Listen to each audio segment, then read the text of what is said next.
from the superintendent of a very small rural school district, one of those that still exists because it's remote and necessary. You know how states consolidate. It's one of those few ones in Washington State, of which Fort Vancouver has 3 or 4 within its boundaries because of its very rural nature. And so it's a K-8 school in a very remote area. And this person was extremely angry because we had things on the bookmobile that were not appropriate for the children in that school. The reason was because we had a community stop too.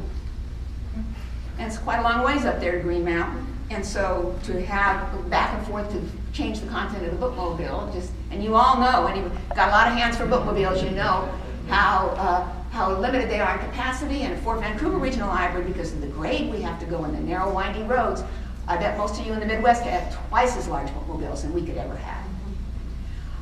Just wasn't any room. So I had a discussion with him, and it was a similar discussion that I had with a number of other rural schools over the 21 years that I was there, about who's responsible for making sure the kids don't take something that somebody might think is inappropriate.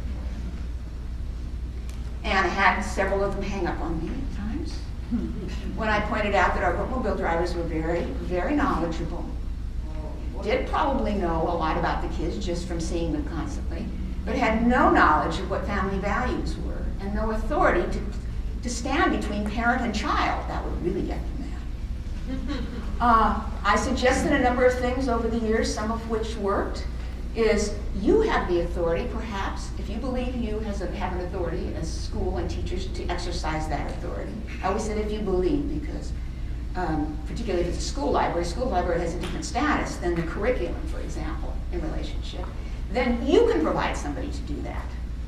You can even have somebody come on the bookmobile with the kids if you want. You can have a parent volunteer, but just remember, if you have a parent volunteer, make sure that parent represents all other parents in terms of choices that would be made. Otherwise, you might find yourself in a difficult situation.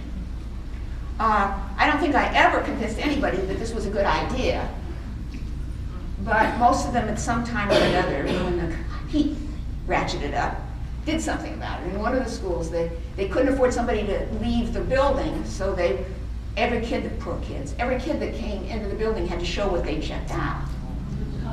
We'll talk about privacy in a minute. But in any case, I'm sure all of you have bookmobiles at one time or another. But I always found it very helpful that I was aware of this framework, this constitutional framework. I always say to my students, you know, when you're dealing with a really angry person, having your feet cemented in the Constitution is not a bad idea. That and taking a lot of deep breaths.